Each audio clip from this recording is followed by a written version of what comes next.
All right, Phil, this is what we're hearing a lot. We're hearing people tell us to look to South Korea and look to Italy to see where we in the United States will be in regards to COVID-19 outbreaks in the future. South Korea, by the way, is 1 day ahead of us. Italy is 10 days ahead of us, at least from the detection of the first case. You have some very interesting content regarding the treatments, the difference in treatments in Italy and South Korea, and how this impacts outcome. Can you talk to us about that?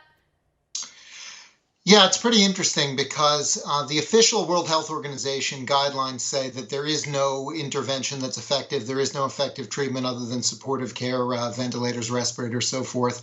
That's their official position. However, in both China and South Korea, they now have standards of care that suggest that pharmaceutical intervention is effective. And in particular, the South Korea standard of care calls for the use of one of two different antivirals. One is a biotech drug from a Chicago-based company called AbbVie, which is called Kaletra. The other is a very old anti-malaria drug called hydroxychloroquine, which is marketed in the U.S. as Plaquenil.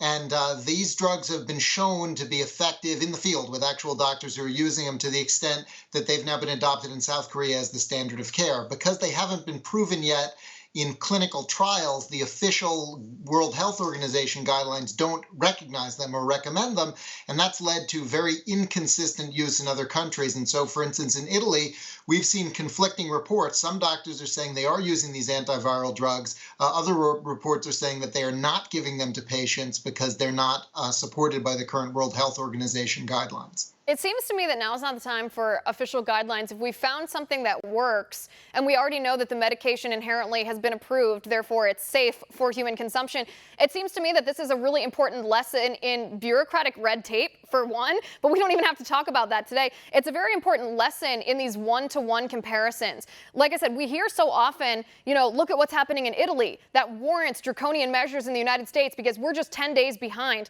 Not only so far, and of course, this could be subject to change, but so far, the numbers aren't panning out. We are not where Italy was 10 days ago. We are not. The numbers do not show that. But their course of treatment is very different than the nation that politicians and medical advisors are telling us to look to as an example. They're telling us, look to South Korea.